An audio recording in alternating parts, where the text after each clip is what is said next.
Mary's aching back was almost beyond repair, and her legs were tired from years of struggling. But thinking of granddaughter Lily's future, she continued to carry her baskets of vegetables to the market to sell. Margaret lived in a worn-out corner of Cape Breton, scraping together a life as a vegetable seller. Her hands, roughened by years of labor, sifted through produce every day, from dawn until the light faded. Her stand wasn't much: a few wooden crates filled with vegetables, a canvas top for shade, and a metal cash box. Yet, it was her world, her means of survival, and the only way she could make sure her granddaughter Lily had a future better than her own. Margaret's only dream was that Lily would escape this cycle of poverty. She wanted her granddaughter to see beyond the stalls of the Cape Breton market, beyond the endless streets lined with struggling shops and peeling paint. Lily had her whole life ahead of her, and Mary intended to see that life headed somewhere bright. One late afternoon, as the market slowed, Lily approached her grandmother's stand. Her face held a glow that Mary knew all too well, hope mixed with excitement. Lily had always been bright, always pushing for something better. Today, she finally voiced her plan. "Grandma, I've been thinking. I want to apply to med school," Lily said, her eyes shining. "I know it's a big step, but I've done the research. There's a scholarship program that could cover everything if I'm accepted. Imagine me, a doctor. We wouldn't have to live like this anymore. We could get out of Cape Breton, finally leave this market behind." Mary listened, her heart swelling with pride and worry. Becoming a doctor was no easy path. It was expensive, and the commitment was enormous. But she could see Lily's passion, her belief that this was her way out. The next morning, Mary rose earlier than usual, driven by thoughts of Lily's future. She loaded her cart with crates and tarps, hands aching but moving quickly, filled with an energy she hadn't felt in years. By dawn, she was already at her stand, arranging her vegetables to look their freshest and fullest. Her neighbors at the market soon noticed her unusual liveliness.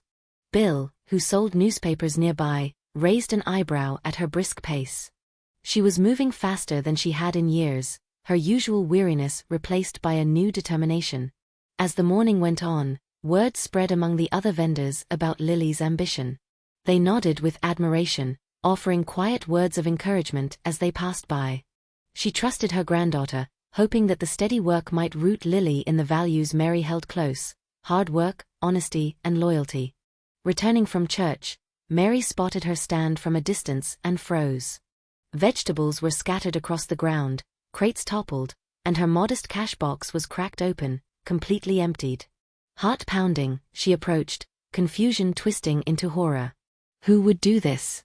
The stand had always been safe, even in a part of town where every dollar counted. She picked up a few bruised tomatoes and cucumbers from the dusty ground, fingers trembling. It was a small fortune to lose. Immediately, Mary reached for her phone, her hands shaking. She dialed Lily's number, a feeling of dread settling in her stomach.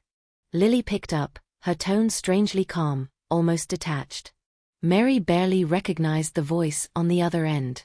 "Lily," Mary's voice shook. "What happened here?" "Where were you?" There was a pause, then Lily's voice came back, casual, almost flippant. "Oh, I went out with Brian. He wanted to show me around town, so I just closed up for a while." Mary's hand clenched around the phone. "Closed up?" "Lily, the stand's been wrecked. We've lost everything in the cash box. Why didn't you stay? You know how important this is to us." Her heart thudded, each beat sharp and painful. She didn't understand this side of Lily. Lily sighed, sounding bored. "Grandma, it's just a vegetable stand. I want more than that. Brian says I shouldn't be tied down here. There's a whole world out there, you know?" Mary's heart twisted. She searched for words, something to bridge this sudden chasm between them. "A vegetable stand that put food on our table, Lily.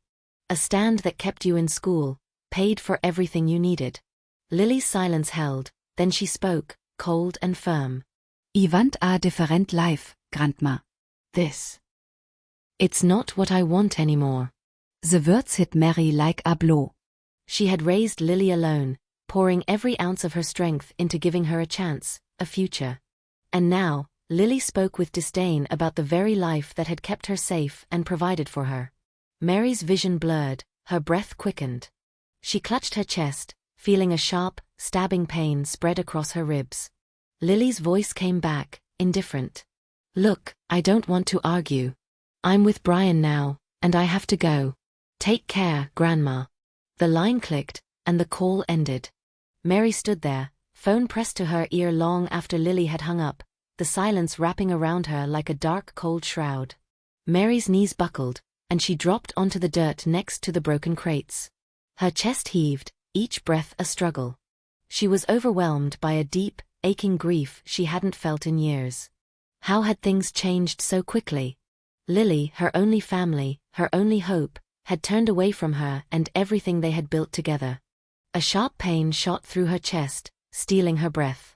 She felt dizzy, weak. Reaching for support, she held onto the stand, the only stable thing in her spinning world. A passerby noticed Mary slumped by her stand and rushed over, concern etched across his face. "Ma'am, are you all right?" he asked, his voice urgent. Mary tried to answer, but her voice failed her. Darkness edged her vision as she clutched her chest tighter, gasping for air. She managed to whisper, "Please. Call an ambulance." Everything blurred as the weight of exhaustion and betrayal pulled her down.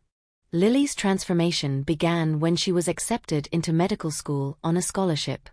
The future she dreamed of was finally within reach, a way out of the humble life she shared with her grandmother. School began soon after, and Lily quickly found herself in a whole new world. It was here that she met Brian. Brian was a top student, always well-dressed, and he exuded a natural confidence that drew people in.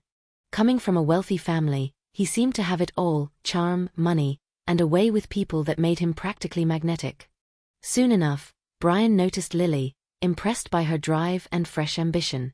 One day after class, he casually invited her to lunch with his friends at a high-end restaurant downtown. Lily, a little nervous but excited, agreed, feeling that maybe, just maybe, she was beginning to fit in. That lunch opened the doors to a new lifestyle for Lily. Brian introduced her to his circle of friends, a group who lived lavishly, attending exclusive events, dining at restaurants where prices weren't even listed on the menu, and exchanging luxurious gifts like it was nothing. With each gathering, she felt herself becoming a part of this world, even as a quiet part of her felt uneasy. But Brian's encouragement helped drown out that voice, as he reassured her that she was meant for bigger things, for this very life. He told her she deserved better than the small, predictable life she had known. Meanwhile, Mary was beginning to sense the changes in her granddaughter. Every evening when Lily returned home, there was something different about her. A new dress, an expensive-looking necklace, a certain way she carried herself. It wasn't the Lily Mary had known, the earnest, hard-working girl who valued every small success. Mary tried to ignore her unease, hoping it was just part of Lily adjusting to her new school. But as the days went by, her concern grew. She would gently ask about Lily's day, her new friends, but the answers were always vague, guarded, and seemed to end quickly with a sigh or an eye roll. One evening, Mary decided to speak her mind, unable to shake the nagging worry that something was slipping away. "Lily, honey, I see you're meeting new people. That's fine. But I hope you're being careful, taking things slow. Not everyone who seems nice has good intentions," she said softly, trying to sound casual, though the weight of her words hung in the air. But Lily's response was immediate and sharp. "Grandma, you just don't understand. I've met people who can actually help me get somewhere in life. They don't look down on me for being poor, they want to see me succeed." Maries Hart sank. It wasn't just the words, it was the look in Lily's eyes, a mix of frustration and something else she couldn't quite place, perhaps a hint of shame. But she tried again, speaking gently. "I just want you to remember who you are, Lily. You don't need to change for anyone, not even those with more money than we've ever known. Real friends care about who you are, not what you have." Lily looked away, clearly irritated. "Grandma, that's not the way the world works anymore," she muttered, gathering her things and heading to her room, leaving Mary alone in the kitchen. As the days turned into weeks, Lily grew closer to Brian. He became more than just a friend. He was her introduction to a life that sparkled with all the things she had never imagined. He gave her rides in his sleek car, treated her to dinners where the smallest dish cost more than a week's worth of groceries, and showered her with small but extravagant gifts, a designer scarf, a bracelet that sparkled under every light. And with every gift, every indulgence, Lily felt a step further away from the life she once had with Mary. Mary watched as Lily drifted farther, and her heart grew heavier. She knew she was losing her granddaughter to a world she couldn't compete with. But what hurt more was Lily's attitude, the glances, the tone in her voice, and the subtle but unmistakable disdain that had crept in, as though their simple life was suddenly beneath her. It was as if the girl she had raised, who once appreciated every small blessing, had been replaced by someone who looked at her with impatience, as though Mary herself were a burden holding her back. Then came the night when Lily, after returning late from an outing with Brian, brushed off Mary's concern with a dismissive wave. Mary tried one last time to reach her, speaking slowly, choosing each word with care. Lily, you have a gift for healing, for caring. Don't let anyone make you feel like you need to prove your worth. You're already enough. But Lily was already turned away, the glimmer of her new necklace catching the light as she walked off. You wouldn't get it, Grandma. This is my chance to make something of myself. You can't expect me to stay stuck here forever. Mary sat down, feeling a sadness settle deep in her chest, a helplessness she hadn't felt in years. She had raised Lily to be strong, independent, and kind, but it seemed like the bright lights of Brian's world were slowly erasing all that. All she could do now was hope that the granddaughter she knew was still somewhere inside, not completely lost to the life she was chasing so desperately. As the door closed behind Lily that night, Mary wondered if she would ever see the girl she had raised again. Because of her crush on Brian, Lily caused her grandmother Mary's vegetable stand to be robbed, and her grandmother was hospitalized for 3 days. When Mary returned home after 3 days in the hospital, she looked around her modest house, noticing how empty it felt. During her stay, only Clara had come to support her, her dear friend who never left her side. Mary had hoped, even prayed, that her granddaughter Lily might come by, but every time she looked up expectantly at the door, it was Clara's comforting smile she saw, not Lily's. Mary's heart ached in ways she couldn't express.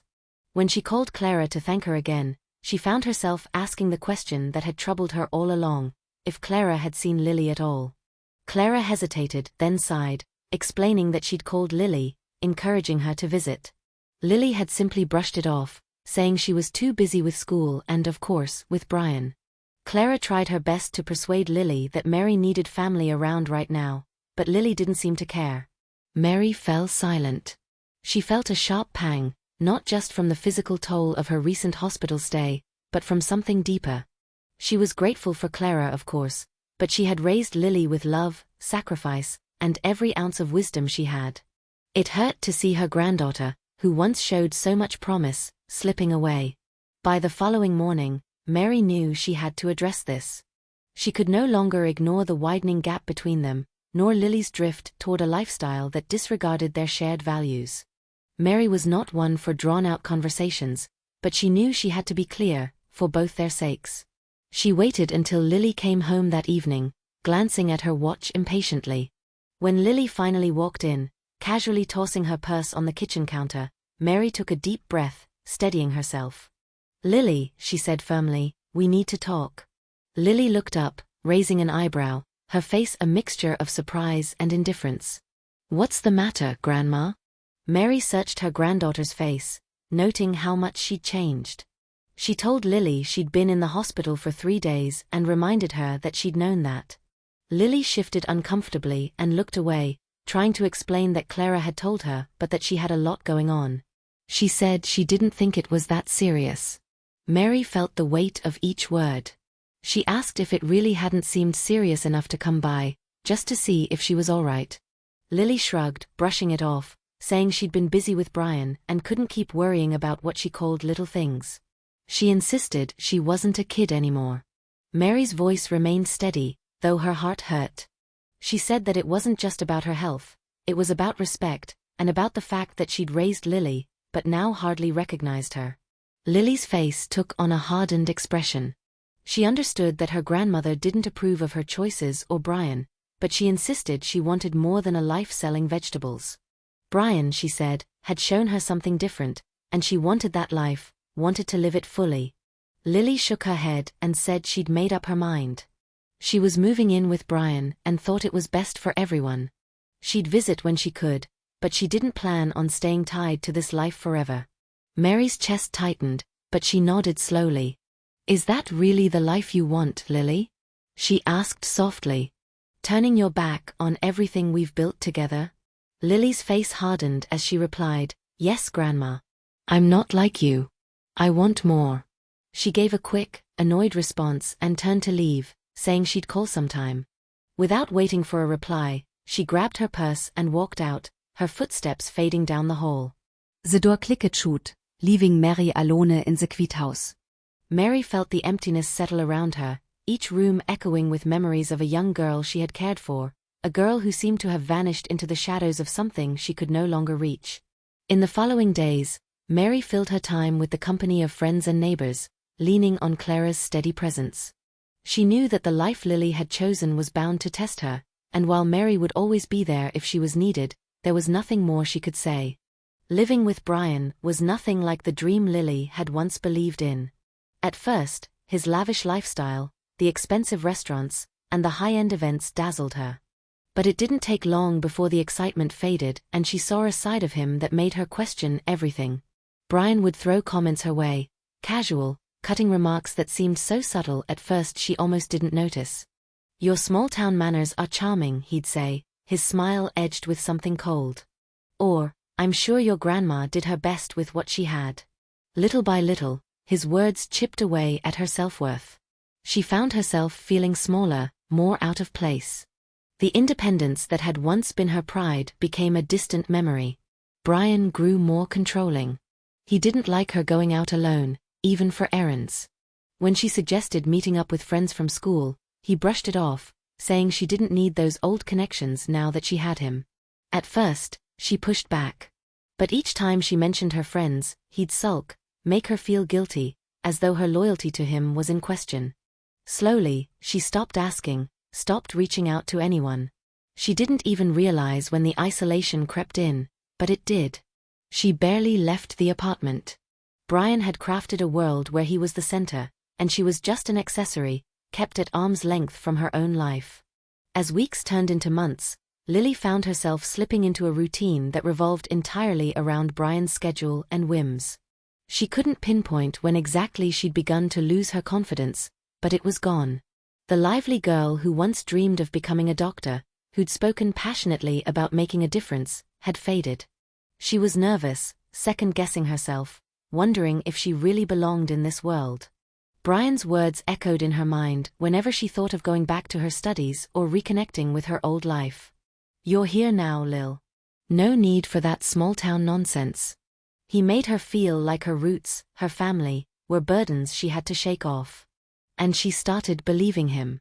One day, a call came from her grandmother's friend Clara, delivering the news that Mary's health had taken a turn. Lily listened, numb, her throat tightening. Clara's voice was filled with concern, asking if Lily planned to visit, to help. The truth was, she hadn't been thinking about her grandmother much.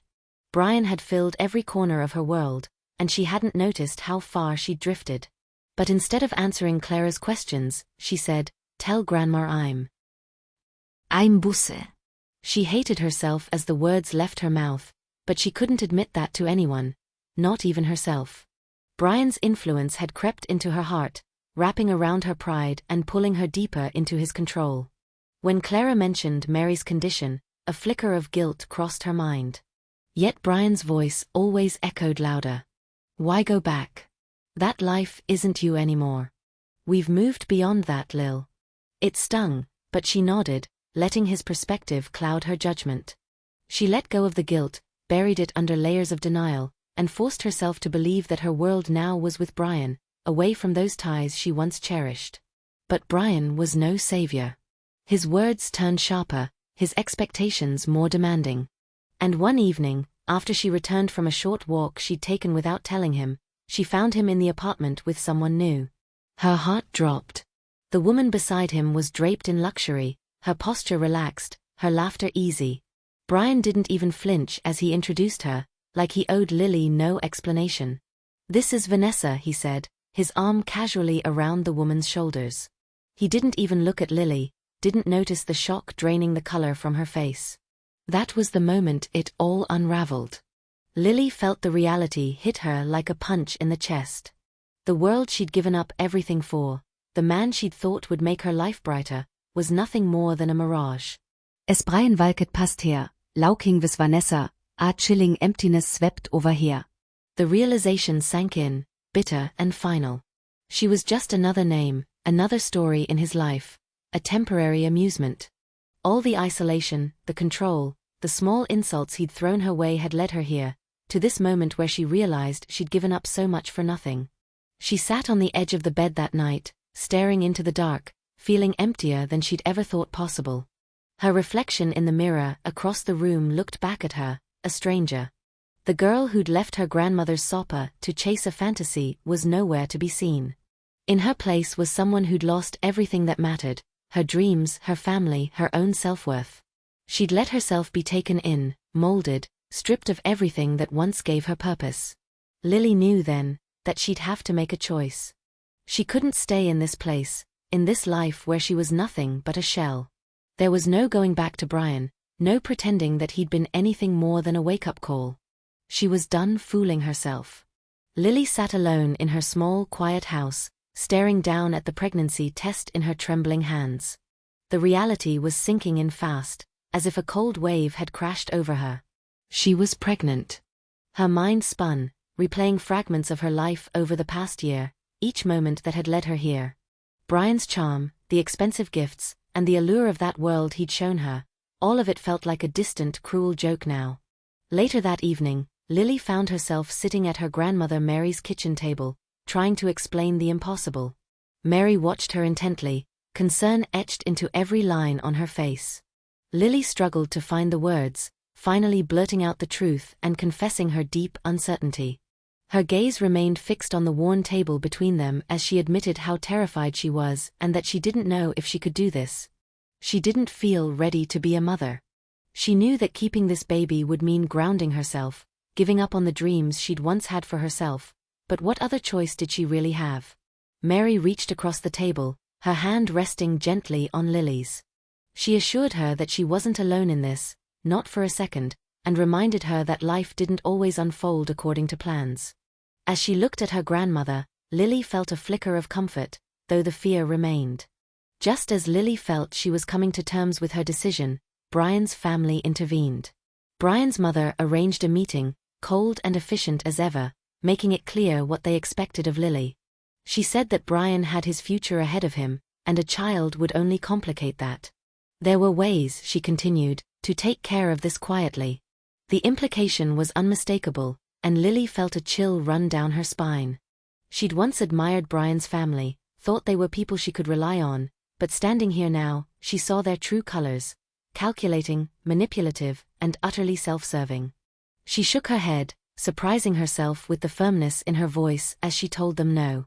Brian's mother's expression hardened, and she warned Lily that she'd be doing this on her own. Brian wouldn't support her, and neither would they.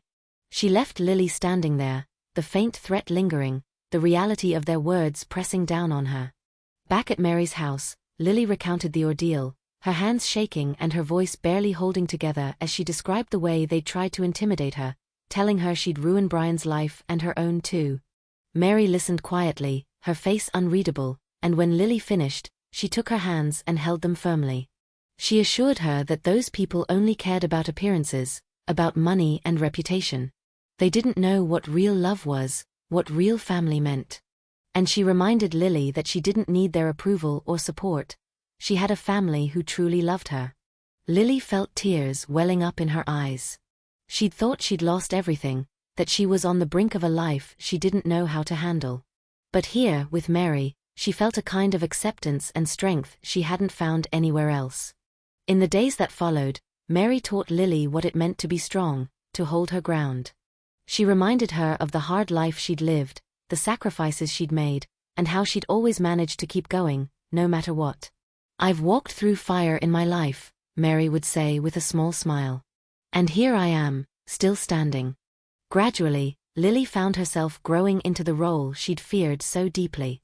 She didn't have all the answers, but each day, she felt a bit more prepared, a bit more capable of handling what lay ahead. As the day of her graduation arrived, Lily could hardly believe how far she'd come. Years of struggle, sleepless nights, and the unyielding task of raising her son alone had brought her to this moment. Today, more than just a personal achievement, it was an opportunity to honor the one person who'd made it possible and to reveal the truth about the man who'd almost destroyed her. The auditorium was filled with students, their families, and faculty. At the front sat Mary, her grandmother, beaming with pride. She'd sacrificed everything for Lily, her time, her health, her entire life. Today, Lily would ensure everyone knew the strength of this remarkable woman. But another reason sharpened her resolve. Brian, the man who'd betrayed her, was there too, seated further back, laughing with friends, smug and self-assured. He had always used others, weaving a false image to hide his lies and manipulations. For years, Lily had struggled in the shadow of his deceit. Today, she would make things right. When Lily's name was called, she stepped onto the stage to receive her diploma. Applause filled the room, but instead of the standard thank you speech, Lily had a different message in mind. "I want to take a moment to thank the most incredible person in my life," she began, her voice steady yet resolute. "Mary, my grandmother. She's not just my family. She's my hero." A hush fell over the audience as Lily spoke. "She took me in, raised me, taught me to fight for what's right, no matter how hard it was." The crowd listened, captivated, as Lily's voice grew stronger. "Brian," she continued, her eyes scanning the room, "I know you're here.